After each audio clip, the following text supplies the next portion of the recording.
session of Friday Fundamentals.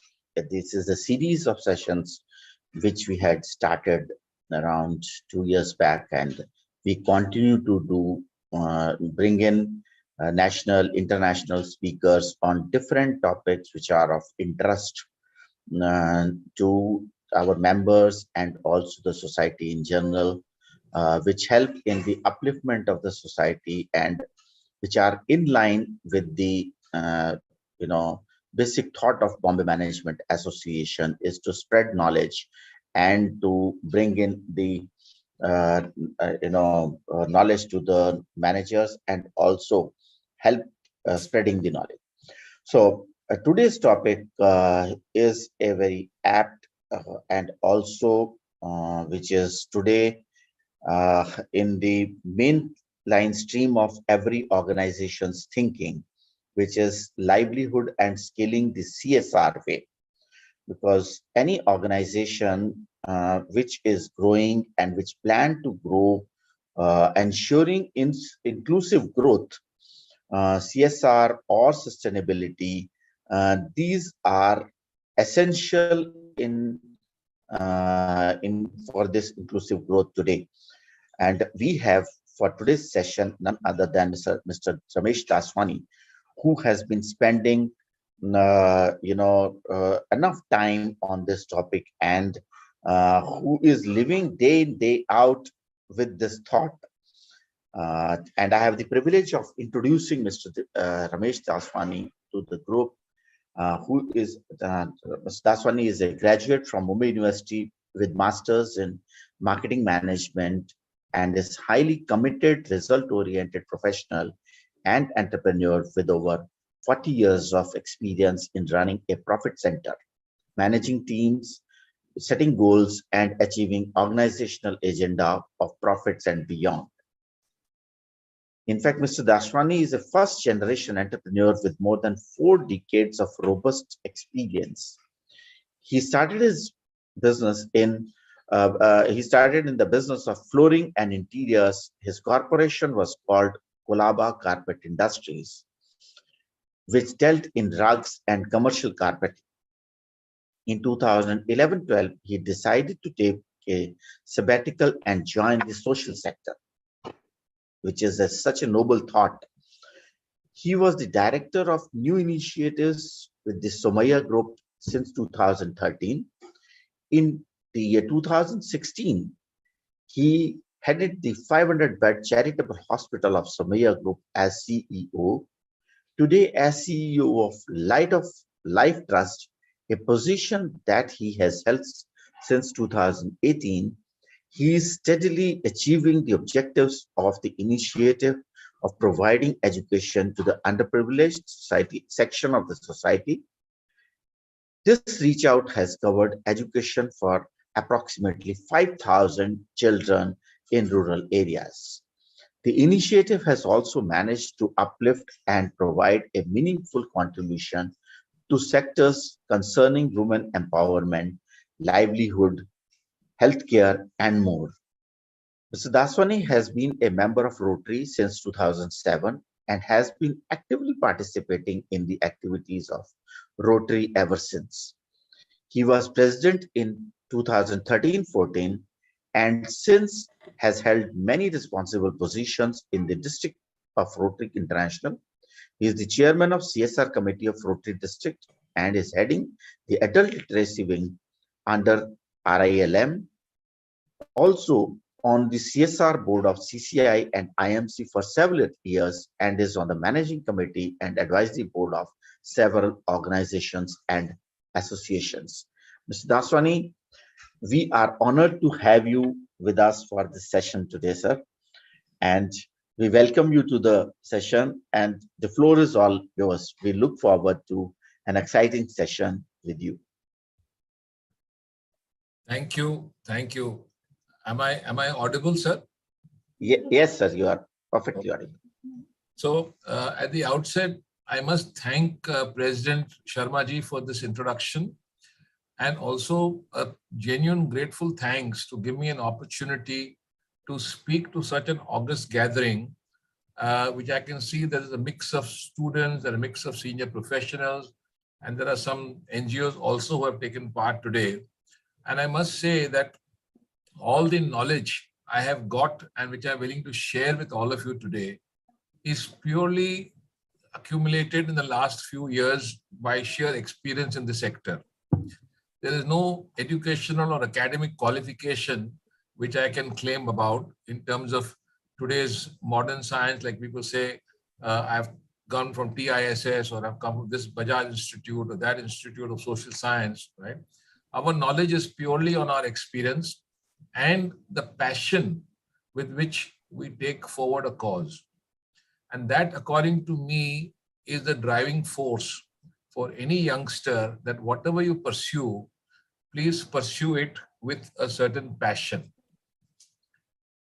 Coming to today's topic, I have put together some paragraphs which I will read out, and subsequently I will also share with you a few case studies as to how CSR and the foundations and the corporates have partnered together for a meaningful impact. Today, the greatest challenge, my friends, is to create impact with what you are doing. And that impact in going forward will be measured, will be measurable, or should be measurable, right? Only then companies will put their money in a particular project or a particular cause or a particular program. As you all know, the Sustainable Development Goals launched by the United Nations in 2016 with a mission to carry forward the global development agenda till 2030 and beyond, emphasize actions for and involvement of younger generations. Because of these groups will see through and can suitably contribute to the envisaged sustainable prospects. This set of 17 interconnected goals with their 169 targets is designed in such a way that youths remain their main stakeholder groups. The fact being young people create the biggest part of the global demography. Now, 43% of the world's population is of people under the age of 25. And around 90% of them live in poor and developing countries that are stuffed with threats to sustainable development. This part of population will obviously live longer, that too with the impact of the decisions and actions taken at present. Participating in the development agenda is a right of every young generation, as they have greater stake in long-term sustainability. Ignoring the issues and role of the youth in the process of dealing with the issues of sustainability can be a big risk. Rather, it should be turned into an opportunity by making them serious partners in the sustainable development goals. And to realize this opportunity, youth should be equipped with skills the modern day requires. Putting this in today's context of our country of India, it is one of the youngest nations of the world, as 54% of its population is below 25 years of age, and more than 62% of its population is in the working age group of between 15 and 59. The average age of population in India is around 29 years, much lower in comparison to developed countries like the US, Europe, and Japan. In the next 15 years, the labor force in the industrialized countries will decline by 4%, whereas in India, my friends, it will increase by more than 30%. This can be seen as a challenge, as a burden, as well as an opportunity, as a demographic dividend. In order to avoid that this demographic dividend turns into a disaster, the workforce should be imparted with employable skills and knowledge as a skilled workforce is vital for socio-economic development. Without exaggeration, it can be said that India has a potential to be the skill capital of the world. For last several decades, India is reeling under the crisis of huge skill gaps. Disparity between demand and supply of skilled manpower is a major impediment for national economic growth. Every year, more than 1 crore people are joining the country's workforce, whereas less than 25% of them possess the relevant skills needed for jobs across various sectors. According to a survey, 90% of the employment opportunities entail vocational skills, but 90% of our youth who come out of school or college hold only the bookish knowledge. They are qualified, but not highly skilled for the job. For a growing economy like India, this skill deficit does not augur well. The dream of India becoming a $5 trillion economy in the near future will not be possible if the human capital is not properly taken care of. On the brighter side, Government in India has commenced several skilling initiatives under the Skill India campaign, the flagship schemes being like Pradhan Mantri Kaushal Vikas Yojana, Deen Dayal Upadhyaya Gramin Kaushal Yojana are playing a significant part in the skilling efforts. Synchronization with other programs and policies is essential. For example, Make in India is not only a slogan, it also has a very deep meaning and a deep understanding. Under the ambitious program of the government can be coordinated with and be boosted by the Skill India campaign. Further, several dovetailing and complementary strategies should be considered, though multi-pronged strategies of the NSDC cannot be underrated. Inclusiveness and gender balancing must be maintained consciously in the skill building agenda.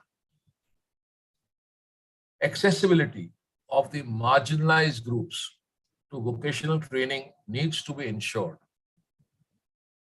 Following the Catch Them Young policy, it should be encouraged that young men and women joining the skilling bandwagon just after completing formal education.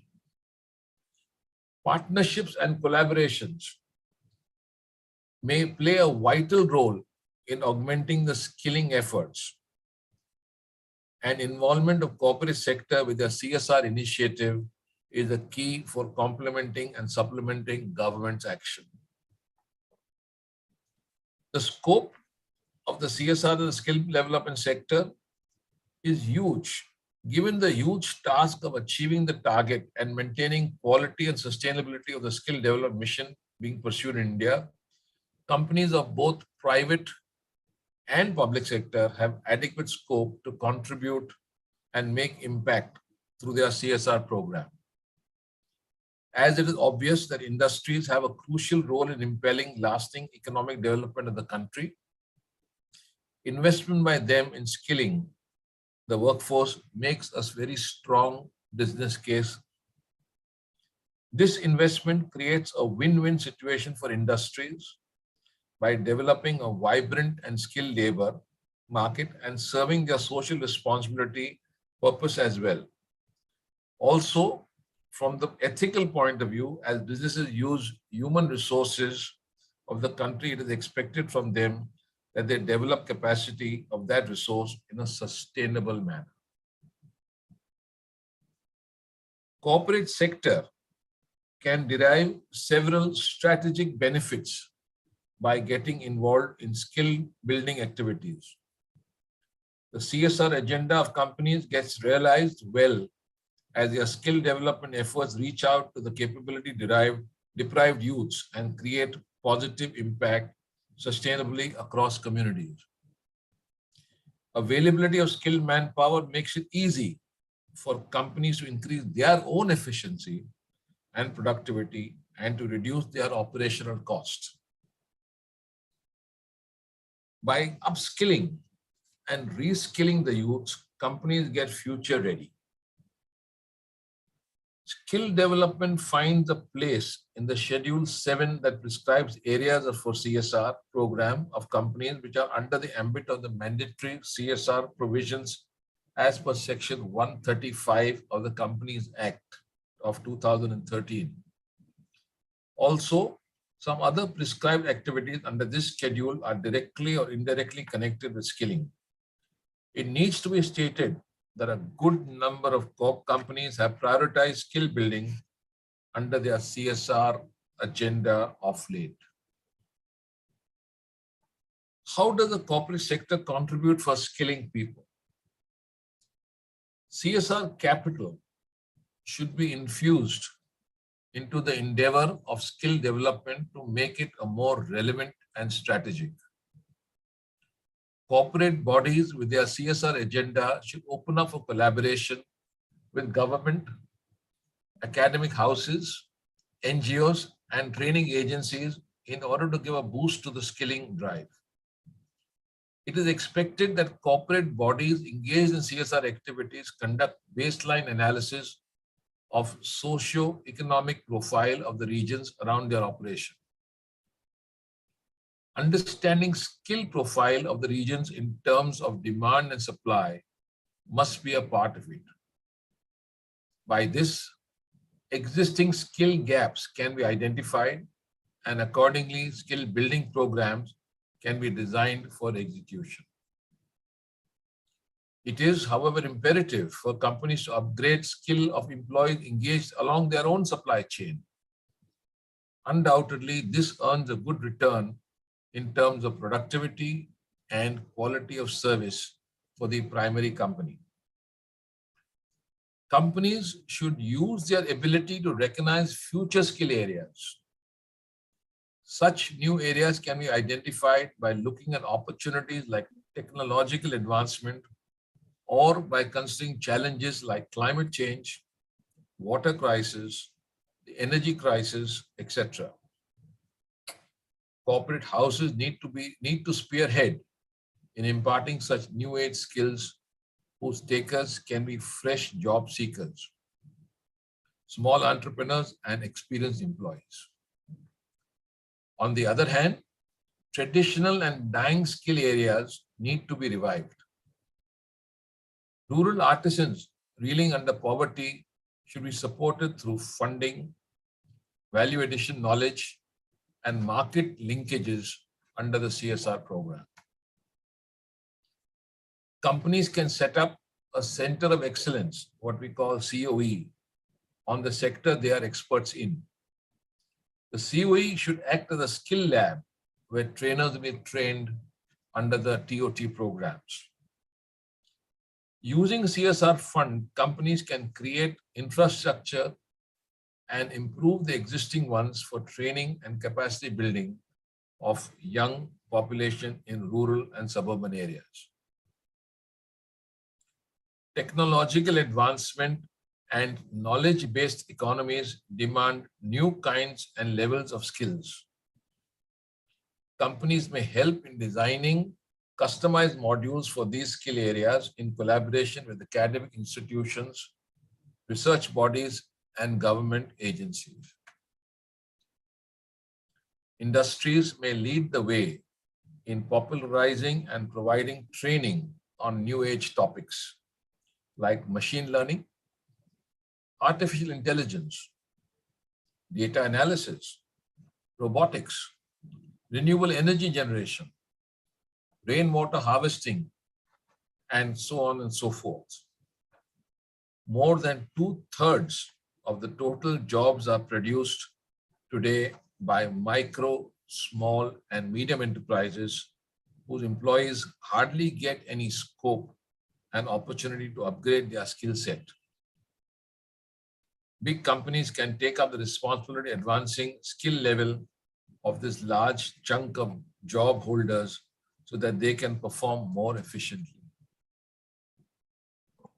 Friends, the corporate sector can play a big role in making skill development efforts more inclusive so that the skill divide will be minimized. Aside from improving accessibility for the marginalized sections and women, creating opportunities for people with disabilities should also be stressed upon. Now, this was just an overall gist of what I have put together, a few thoughts. And on the factual basis, I have got a few case studies to show you on a slide presentation as to what the current scenario is in terms of the actual ground reality with respect to the CSR, the Schedule 7, and the existing spend. So if I can, with your permission, share my screen, Lakshmi. Yes, sir, sure, you can share. Thank you. She has enabled multiple screen share. Yeah, I have given you the access, sir. Thank you.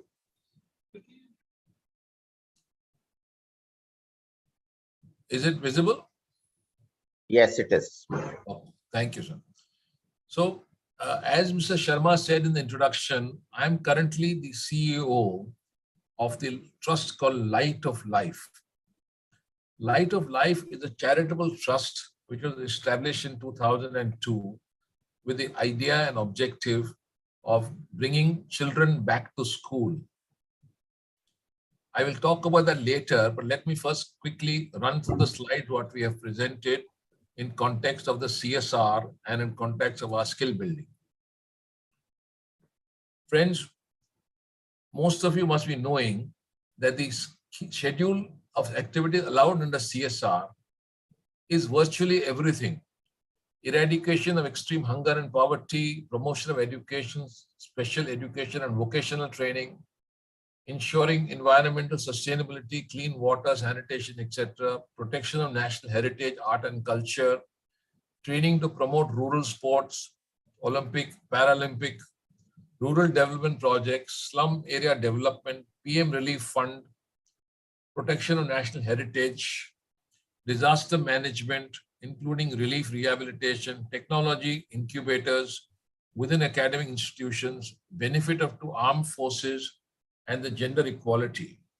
So if you see in all these, I don't think the government has left out any social cause which really does not fit into the CSR parameter, which means that the companies can formulate their policy in such a way based upon their prerogative or their desire or their focus areas. They can fit into the money spent in any of these areas which are underlined by the government. Some figures to show in 2021 how and what percentage was spent on the different areas. If you see on this particular slide, we have 32% of the entire flesh which has gone to education, livelihood, and the differently able.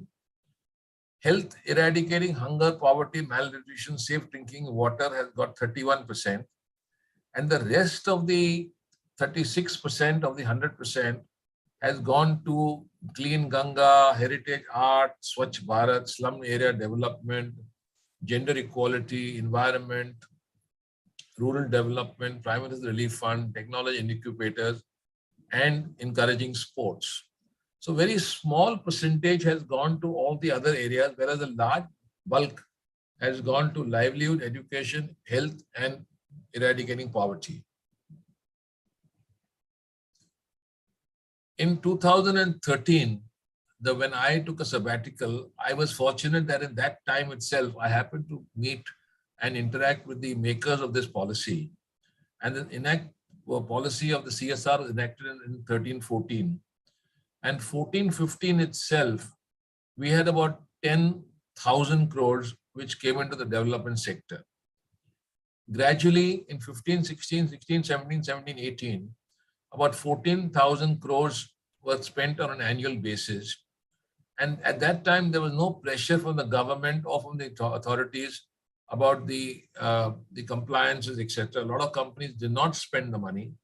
But when the government put their carrot and stick and said, look, the time has come and you guys should really spend and comply with the compliances, the percentage went up, and we had 18,000 crores coming in 18,700. In 1920, pre-pandemic, we had 21,900 crores, and 2021, it dropped to about 18,000 crores. And this year, the figures have not yet come on my table, but I'm told it will cross 20 odd thousand, that is the 21, 22. So more companies have come into the ambit. People have spent the money because of the 2% compulsion on their profit. And this 25,000 crores, in my mind, will now go up to even 40,000 crores in the next 3 to 4 years. So it's a huge amount of money which is going to come into the system, and we need to get ready to be able to absorb this amount of investment by various companies. In the geographical division of the entire money which has been spent, if you notice in this chart, Maharashtra and Gujarat are the single largest states. Karnataka, Tamil Nadu, Uttar Pradesh, Andhra Pradesh, Delhi, Rajasthan, Telangana, Orissa, they've all got a much smaller share of the total spend made in terms of crores in 2021. But Maharashtra, in the state in which we are, I think has got virtually the highest. And therefore, the job opportunities are also very, very high. The professionalism in the industry is now very important. And the expectation and the mandate expected by the investing companies is very, very stringent. So my tips to the NGOs is that one has to get future ready and make sure that you build your capacity and get people, get professionalized, so that you don't in any way, fail to satisfy the CSR donor, because otherwise he will not be in a mood to renew his contract with you for the next year or two.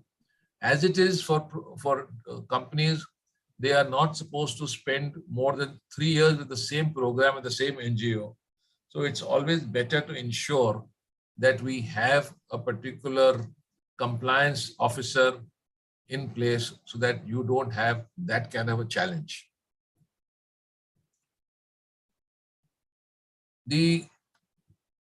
Why should organization invest in skill development as a CSR activity? Now, this is something which is again very commonly asked, right? As to what is in it for me? Skilling for CSR is the infusion of skills under skilled or impoverished people with an aim to transform their lives through the utilization of these learned skills. The enhanced role of skilling as a CSR activity for nation building has been well documented. CSR in skill development is a future-oriented activity that produces human resources. Considering the wide gap between the actual and the desired skill set levels, it is imperative for the corporation in India to invest in skilling. In August 2020, at the peak of the pandemic, I came across an article by the Economic Times where they talked about reskilling, upskilling, key CSR tactics to tackle a post-COVID world by the CSI panel. And the synopsis of this was digital platforms across verticals like healthcare, education, retail are expected to generate significant employment in coming quarters, and the pace at which innovation and skill building is adopted to such online models is critical in the wake of new emerging realities, said a press release. What I'm going to establish is that skilling is a medium for generating employment and vice versa. CSR funding is here to fund the project or fund the activity or fund the particular sector, which again will generate employment, in turn will help to the economy. The advantage of skilling programs as a CSR activity, by 2024, 65% of India's population will be below the age of 35. This is the prime working age group.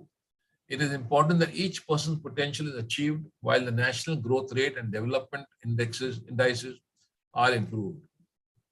Creating more jobs Is it the solution? Well, that is certainly one part of the equation. The other side is the increasing unemployability of India's youth, whether among graduates or unskilled workers. According to a national sample survey, out of 470 million working age population in India, only 10% are trained in any skill or trade. Thus, just creating jobs will not solve the employability issue. People have to be employable as well, and this is where skilling programs come in. How do corporates benefit from investing in CSR skilling programs? A normal question which people ask. When companies get involved in skilling programs that the government is already conducting, they are better able to achieve their own long-term goals of getting a skilled force for many different roles within the industry. By partnering with skill development programs conducted by various private organizations, the corporate world is able to ensure that they will get trained and skilled human resources that meet their growing needs.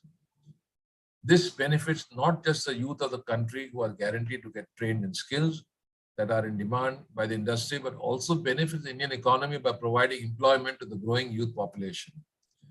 This is definitely now a win-win scenario for all. I will now show you just a few case studies or case examples as to how the large corporations and foundations have taken to the skill foundation or the skill building initiative. This is my most favorite example. ICICI Bank and ICICI Foundation in the year 2014 put in all their energy towards skill building, and they put up what they called ICICI Academy of Skills.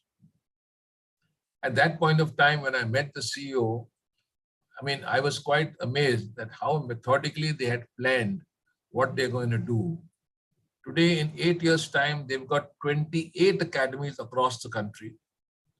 They've got 14 courses, and they've already had 160,000 beneficiaries. These are all on their website. It is all a very open document as to how they are able to give 100% placement support to all the beneficiaries. They don't charge a rupee. All the students here, you can see with the uniforms, etc., are provided by the institute. The foundation or the CSR money is spent on them, and they bring in absolutely world-class or good-class children who come from all backgrounds. There is no discrimination of any background of these children. The courses which they have suggested or they have been advocating are selling skills, retail sales, office administration, electrical and home appliance repairs, refrigeration and AC repairs, pumps and motors, central air conditioning, tractor mechanic, 2- and 3-wheeler, service technician, paint application technique, assistant beauty therapist, home health AD, home appliances, multi-skill technician. Now, all these courses are given in different centers, 28 centers. That means they have obviously established a need-based analysis. They know that there is a need of these technicians and these people. The companies they partner with for their knowledge and for these courses are, again, like you can see, all reputed companies. Now, it's obvious that even these companies are putting in their resources from their CSR budget to train people and increase the workforce. They are also giving an employment guarantee. That means I'm training people, I'm giving knowledge, I'm making you skilled, and I'm offering you a job. Each of these jobs they are offering, and they are getting at least about 2.5 to 3 lakh rupees a year or more, depending upon the trade and the function at that point of time and the location. And each of them have got a very, very successful reputation. What is the challenge they have? Let me tell you, my friends, the challenge, even for an academy of this size, stature, and guarantee, is to get the desired people or beneficiaries. It is not easy for them to put together a bunch of 50 or 100 or 500 students in a particular area because of the kind of aspirations of today's youth. Today's youth do not realize or are not yet aware as to how important it is to get themselves skilled or upskilled. Another foundation, Bosch India Foundation. They have a very similar situation. That program helps fulfilling the growing need for skilled manpower across sectors in India. They've got artisan training centers. They launched it many years ago. The aim of the center is to produce skilled and professional artisans for the country who will be able to meet the current and growing customer and market expectations such as carpentry, plumbing, and electricians.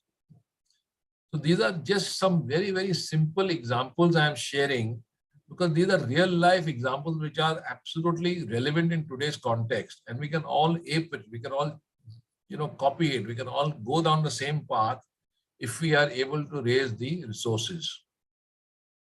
They have a program called Bridge, ensuring the employability of the underprivileged school dropout youth, an important thrust area for the Bosch Limited. After research on needs assessment, both industry as well as learners, an end-to-end solution model was developed by them and it was called Bridge. So here I've given you all two large examples of foundations and companies who are putting in their CSR money into their own foundation, and in the bargain, they are partnering with people and getting the placements in place. Similarly, there are small size or medium sized corporations and foundations who are not as large as the Bosch and the ICICIs of the time, but they are also doing similar jobs and they are also successful and they are also worth looking at. Recently, I came across Sage Foundation. The Sage Foundation is an organization which has been built and put together by a very renowned family called the Shahani Trust. They are into education called the Thadomal Shahani Colleges, and they have realized that again, training and academic is one part, but skilling and getting people jobs is another. They had trained and placed about 2,317 underprivileged students in the banking, financial and services and insurance sectors. Jobs given between April 20 and December 20. Now, please note that April 20 to December 20 was the peak of the COVID era on a boot camp model. This data-driven edutech model used a combination of data analytics and behavioral science to teach students English, train them in job skills and place them in white-collar roles in the BFI sector within 30 to 45 days. Now, isn't it a remarkable achievement? In my view, I think it's absolutely commendable. This has been primarily conducted online via a network of smartphone apps. And look at the next line. Looking for partners to help us train and place 1 million underprivileged Indian students by 2025. Now, they as an organization are looking and confident of training so many people. On the other side, I know for a fact that they already have CSR partners who have agreed to fund them for this initiative. So which means it's a win-win situation for the company, for the foundation, and for the beneficiary. Who's to marry these three? Organization like BMA probably can come in and actually help marry these kind of initiatives, which are very, very important for the economy. Now here again, if you see, there's a common thread. Over the last 2 years, Sage Foundation has trained 7,000 plus low-income group to get jobs. And I said 2.5 lakhs to 3 lakhs per annum, which is 25 to 30,000 a month. The companies, again, who have tied up with them, obviously, these are the companies who are giving them the placement. The same ICICI Bank, who is on one side having their own foundation, is also depending on these organizations for their employment or for the placement, because the demand is huge. Right? KPMG, SBI Cap, IIFL, Kotak Bank, Accenture, they are all in the market to either place or to share resource or to share their CSR funds. small corporations, small foundations, and trusts. Here I can give you my own case example of the Light of Life Trust. Light of Life Trust, as I told in the introduction, we started with 25 students 15 years ago, and today we've got more than 5,000 students looking after the education part.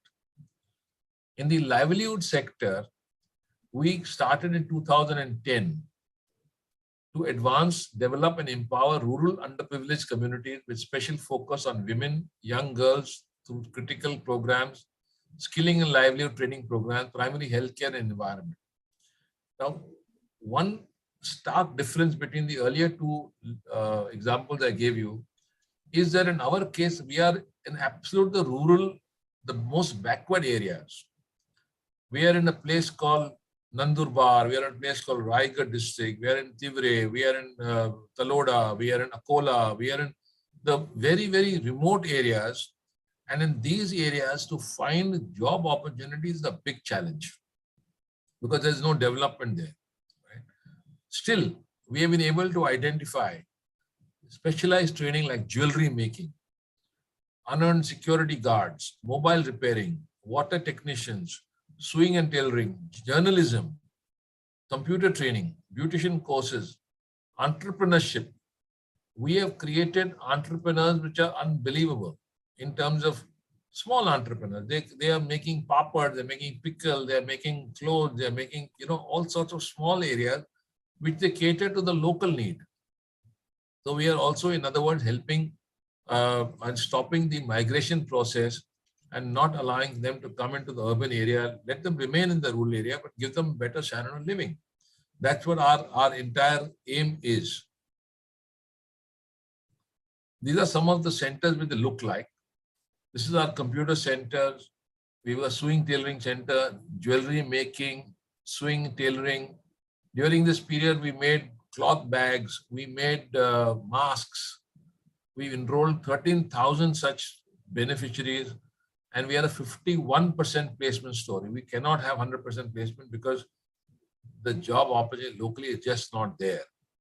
And people are not willing to migrate for small money because of they've never traveled by train or they've never come into the urban area.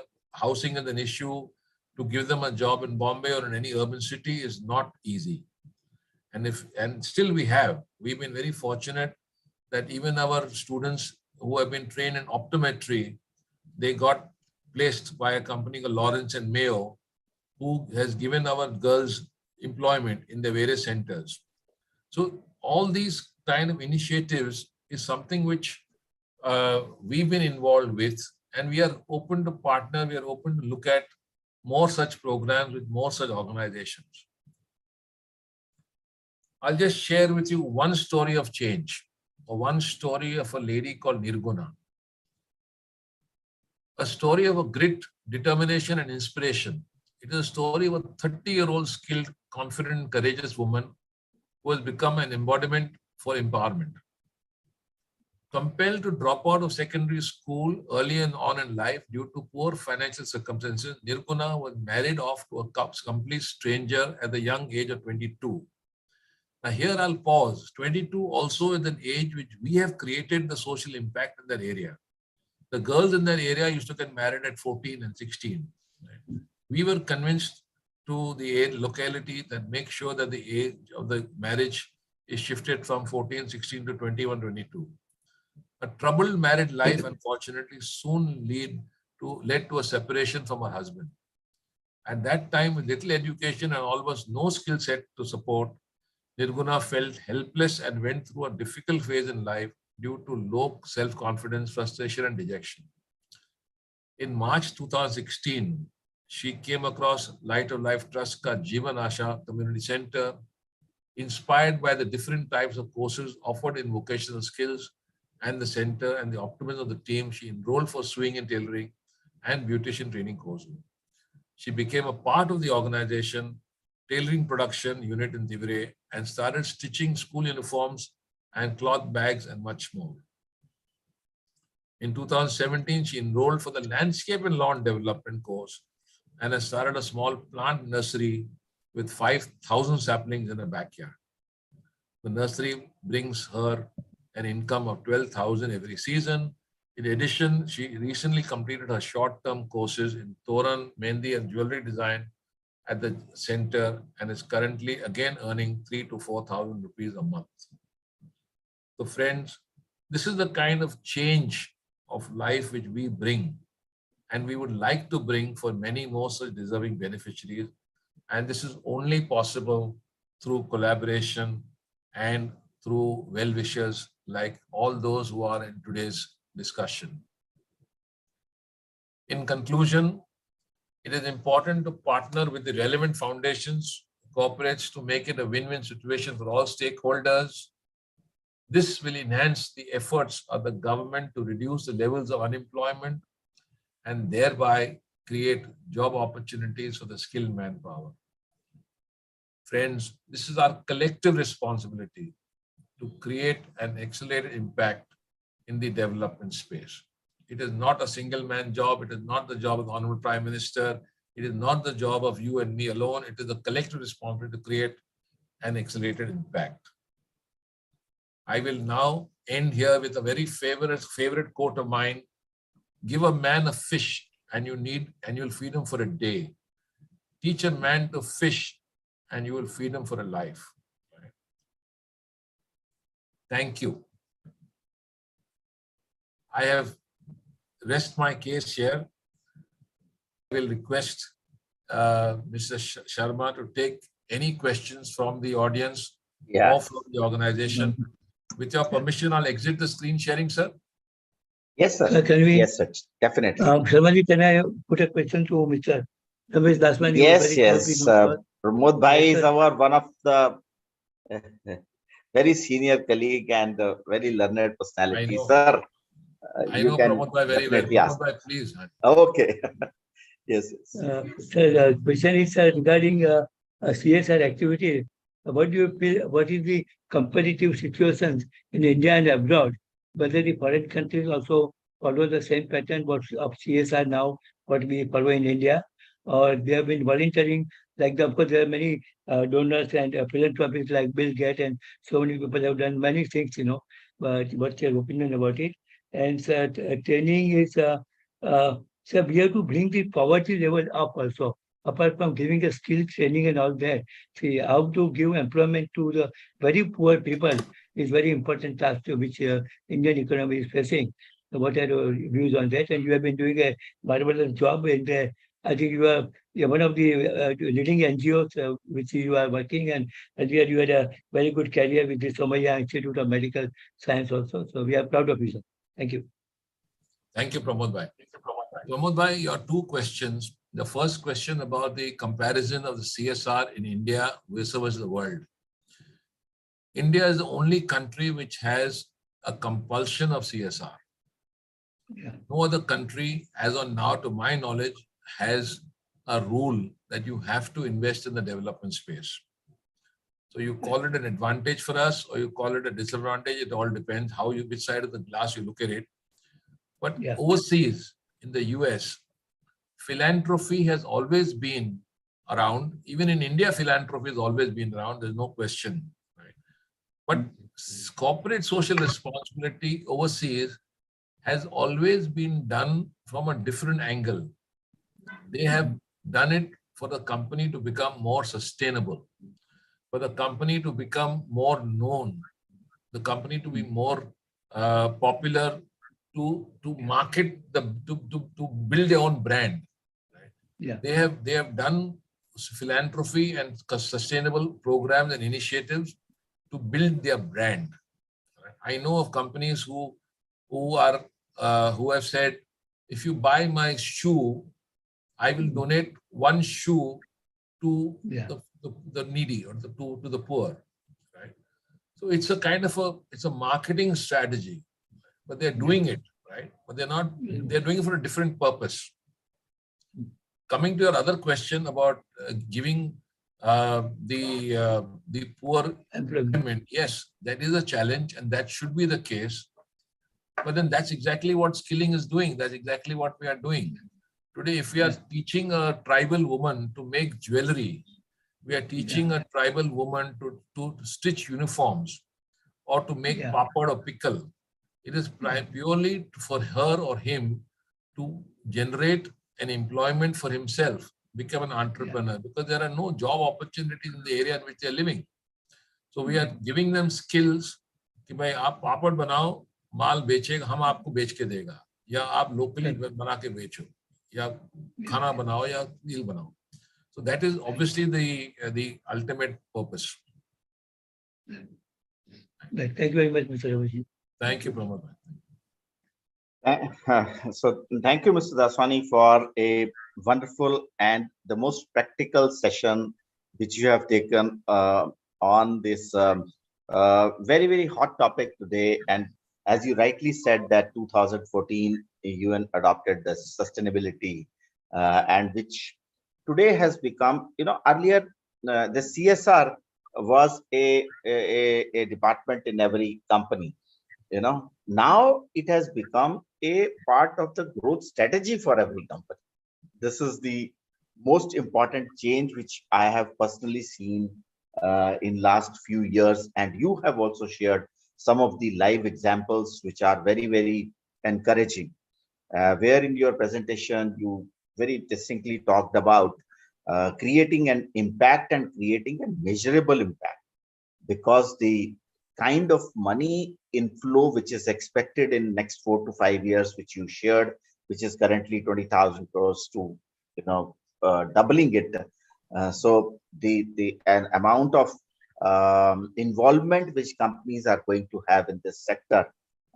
So NGOs have to professionalize their whole approach, and also the kind of youth which is available in the country, which is 54% of the population is below 25 years. In next few years it's going to be, and 62% of them is in a working group, and average age for India is 29 years, which is much lower than the developed world, which is a distinct opportunity, and which also talks about the increase in demand for the skilled manpower.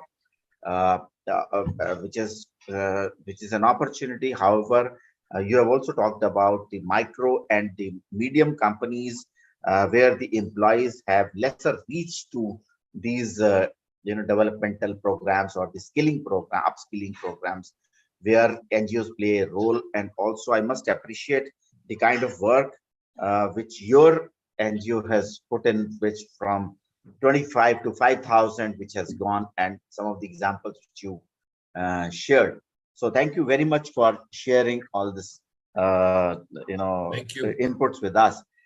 While I will invite questions from the audience, and they can put it in the chat box or raise their hand, and one by one we can take by unmuting them. I have a question in my mind which is coming, is that while these opportunities are there, but India is a very complex and very large country, and there are n number of NGOs also who are working. Some of the challenges, if you can share, which NGOs like you who face while with the very ambitious plans you have, but what are the challenges which you face, and how do you overcome them?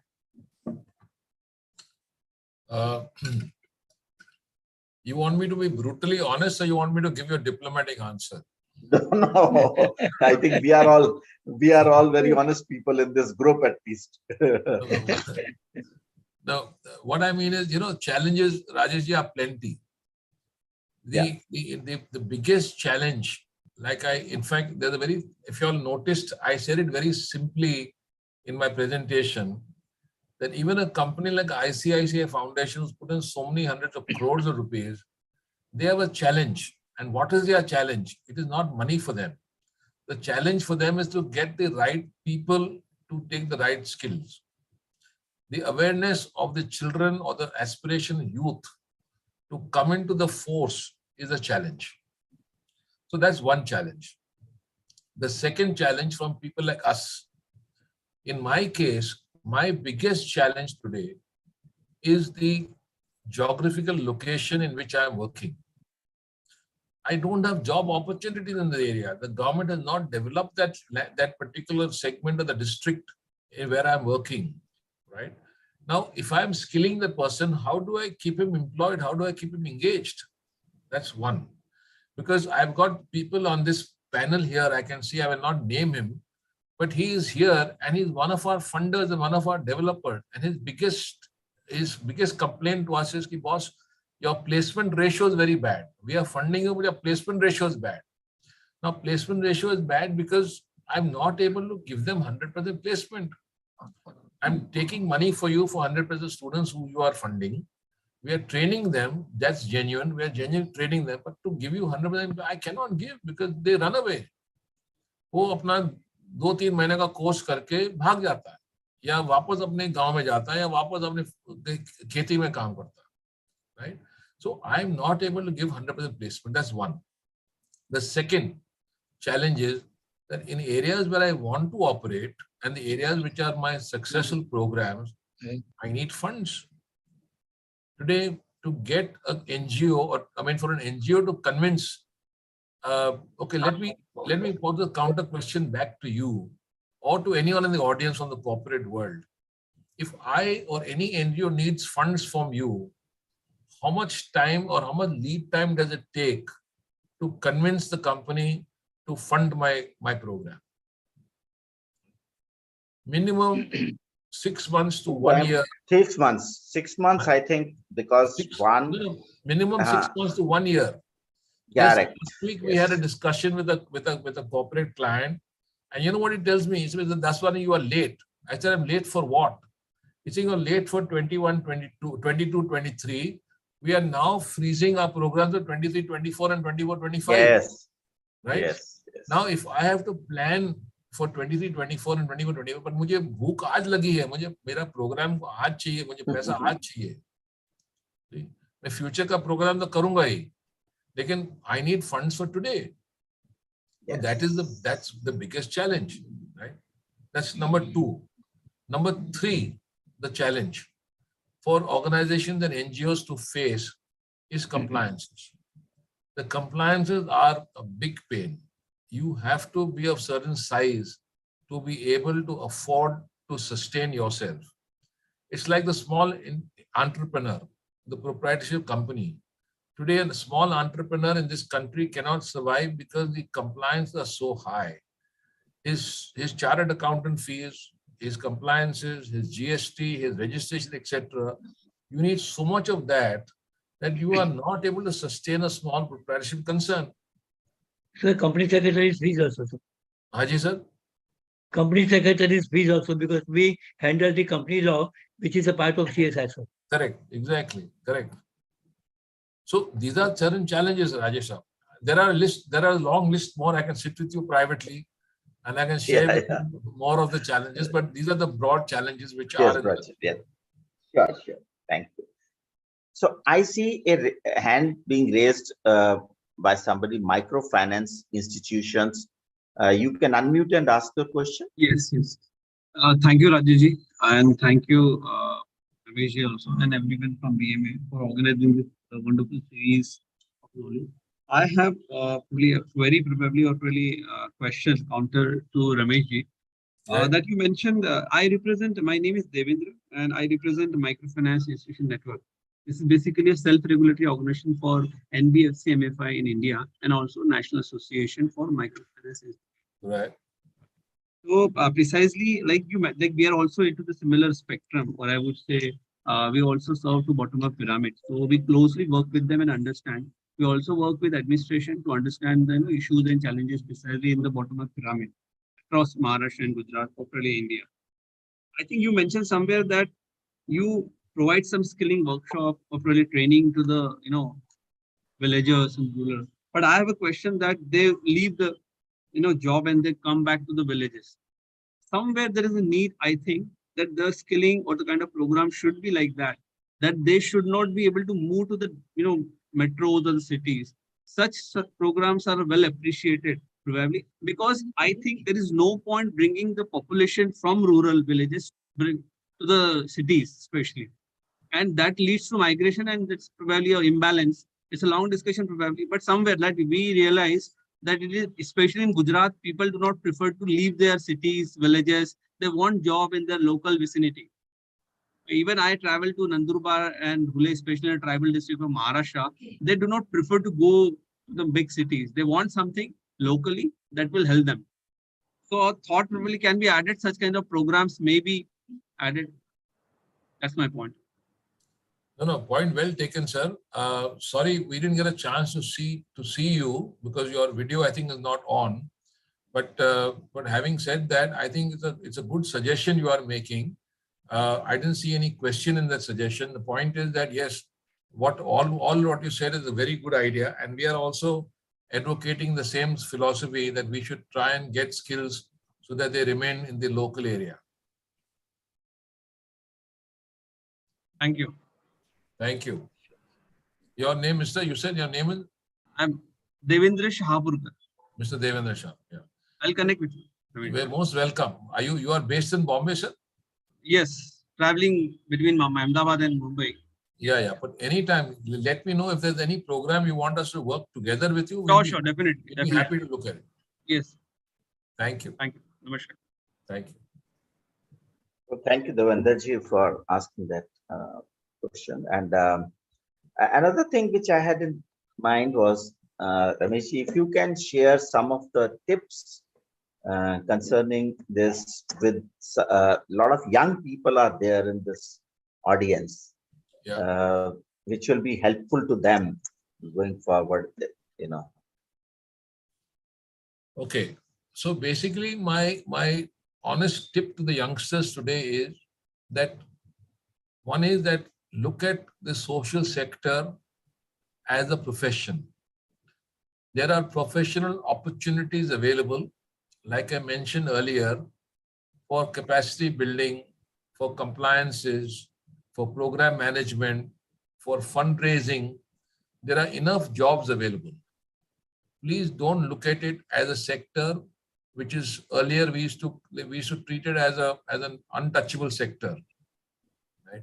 The NGO sector or the CSR sector today are paying reasonably good jobs, reasonably good salaries, right? And the dignity of labor and the satisfaction you get when you get yourself involved in these programs is unmeasurable. When you can see that because of fund, I'm raising the fund and I'm putting it into lives of people and getting people jobs, or getting the rural underprivileged people a smile on their face, getting them a decent dignity of labor, right? The kind of joy you get is absolutely unmeasurable. Right? So that is my sincere tip to all of you. I'm happy to invite you to our organization, to our centers, to show you in actual real life as to what the programs we have got. We have recently tied up with business management schools. They send their students to us for training on social development sector. Weekly programs, daily programs, etc. We have school children who come to us. School children in class 10 and 12 and above who are going overseas. They want to see some work in the NGO sector. They want to do some philanthropy work. They come and see what we are doing and they go back a changed person. All the children, whether it's for tree plantation, whether it is for feeding the poor, whether it is for running a marathon for them. We do a marathon event every year and students run for us. Right? So if any of you want to run for a cause, you are welcome to come and register with our trust or with any other trust of your choice. Right? So the opportunities are plenty. Please don't look at it as a secondary or a second-class job anymore. My last tip, which I said earlier in the beginning of the presentation, is whatever you do in your job, please do it with passion. If you don't have passion and if you don't enjoy the work, you will never be successful. So to be successful, be passionate about your job and then take it forward. You will see that the Almighty will always shine upon you and you will get more success and more success. So thank you. I think that's a wonderful word of wisdom from you. We have our senior colleague, Mr. Jagmohan Singh Rishi, also in this session.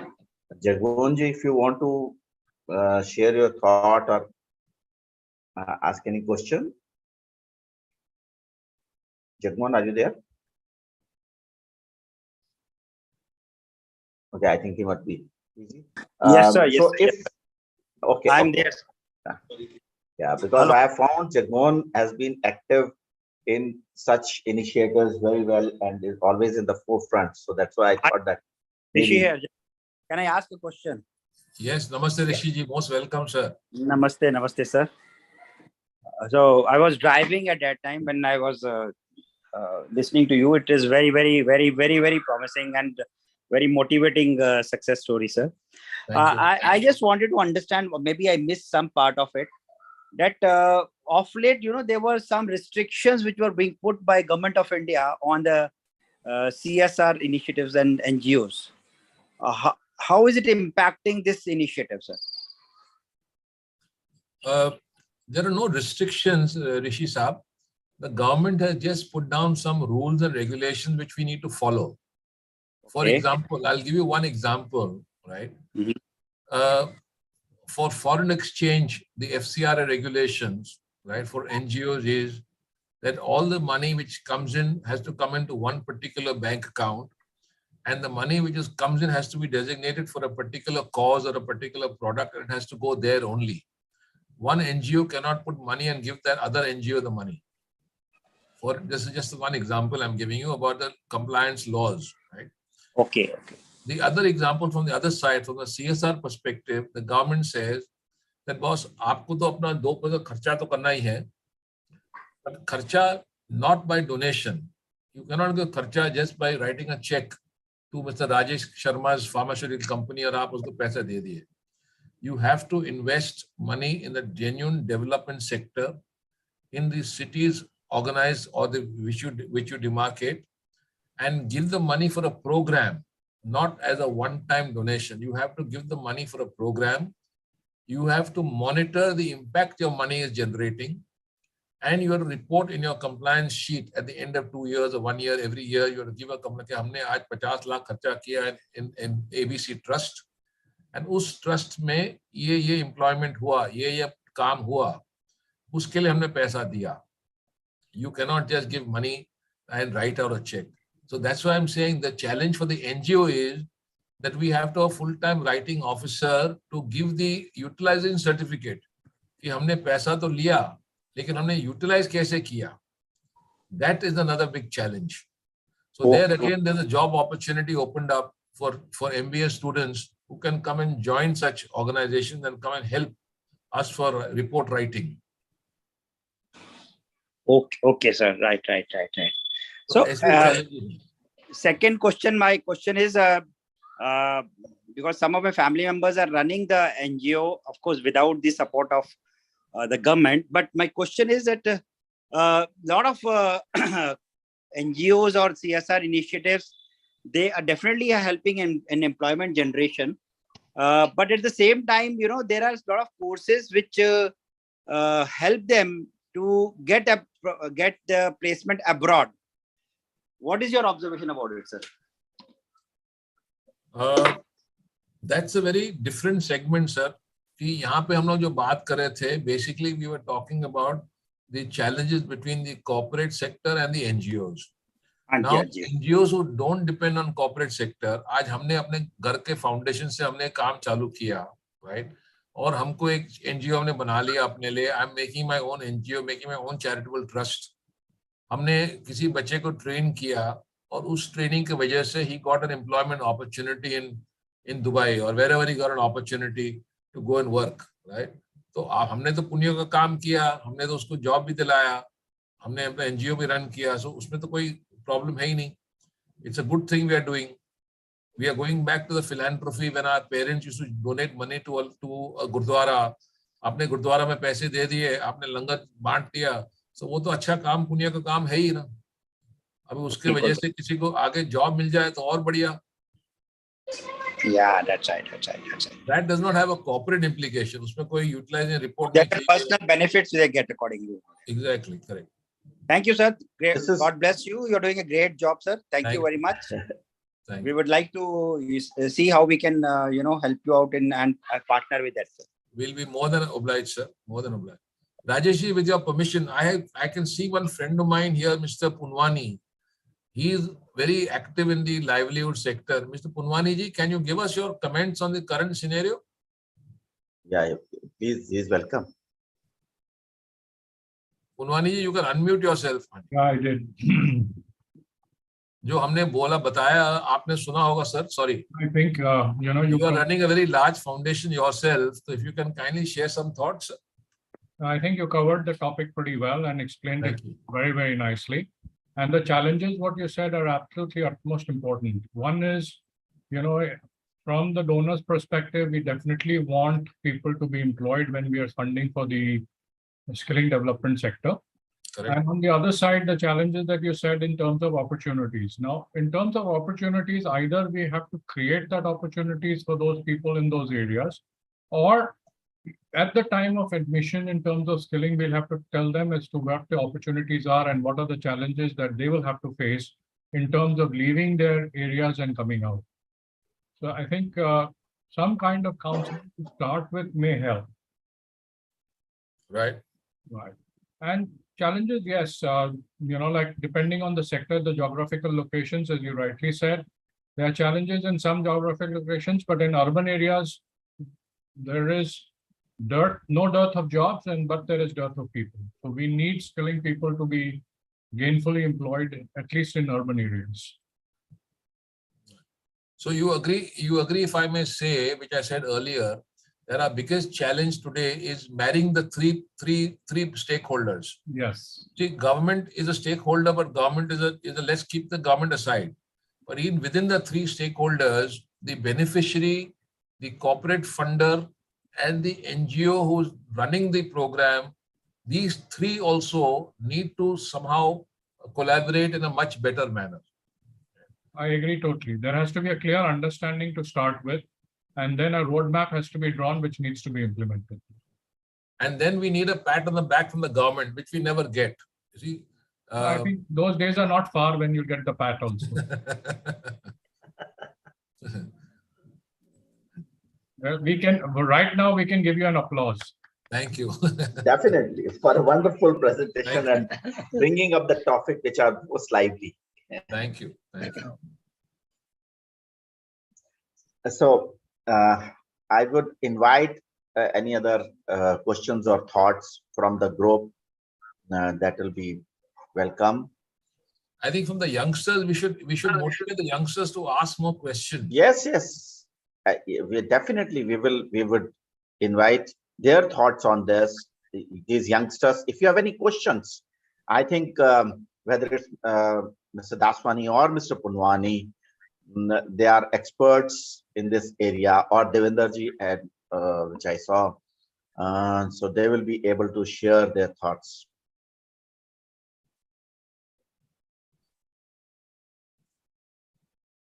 If there are no questions, I think this video will also be available post this session on our YouTube channel, so people can people can see this video. And also, if you want to reach out to Mr. Daswani offline, we are there and we will be able to connect you to him.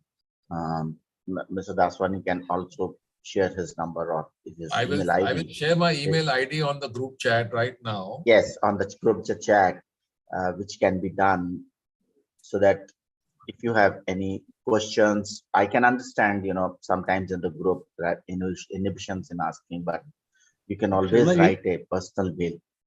Yes, sir. Sharmaji. Yes, sir. Yes, sir. Yeah, I have one small observation only. Sir, this CSR is really otherwise good, yeah, but there are many penal provisions now, sir. We have been handling case to case. I appeared in the NCLT court also for various cases. Now, in one of the cases, CSR was done as per the regulations, but it was not reported in the board report. and there was a big penalty, sir. So I think we have to recommend to the government that they are doing good ethical, good moral purpose job is being done. But then too much of penalty makes really people negative to some extent. These are some, because we have been handling day to day. That's the reason I'm just drawing attention about what Mr. Ramesh is fully aware of everything. But Yeah, just to add that, thank you. sir, The as complaints are very, the Mr. complaints are very Daswani, plenty, sir. yeah. So that is what Mr. Daswani shared initially, that one of the challenges also compliance, Right. because we are living in a society where are all good and not so good people are there. So because of Yes. some incidences which might have happened at some other Yes. place, the government is becoming little stricter on that front. Right. But that's the part of the game. We have to follow compliances. Right. That's right. Um, Absolutely. and I think that's right, Ms. Daswani. Uh, 100%. Yeah. So thank you very much for a wonderful session, Ramesh ji. And Thank it will be good to connect even post the session. And thank you very much for all the participants for being and be patient. And I'm sure this presentation has helped you in clearing some of your doubts, and also bringing forth some of the topics which are most relevant today. Why Mr. don't we take Daswani, thanks BMA team for to the project, sir? Why don't we take yes, BMA team to the project of Mr. Daswani, so people will see on their own and give suggestions or even donation, whatever, sir. I would love to do this. Yes. So, Daswani ji, Ramesh ji, this is thank you very much for being part of this program. We are really thank you for bringing forth all the relevant issues in this sector, and we assure you that we will keep connected with you, and also let us see how we can engage ourselves together. I thank the BMA team who works very diligently in the background and ensure that every program is successful. I thank our executive committee members, Pramod Bhai and Jagmohan ji, for being part of this group and spending time. So thank you very much for this session. Thank you very much. We are also obliged to Ramesh bhai and to you also for motivating us. Do you have a system of requesting everyone to put on their videos and taking a group picture? Which normally Lakshmi does. Lakshmi, what is the way how you do it? So we will request everyone to turn on the camera. put on their video so that BMA team can do their job, and with a smile, which is very important to capture the memories. Thank you.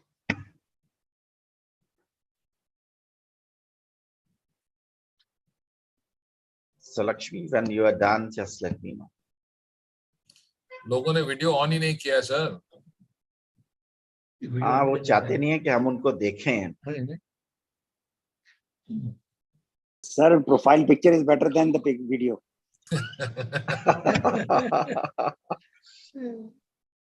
So they say that the impressions which you create first in life, they remain with you for long. Right.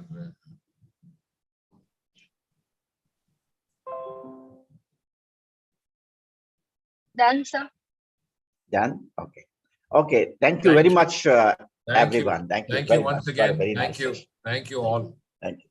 Thank you so much. Thank you, sir. Thank you very much. I put my email on the chat. Yeah. Thank you.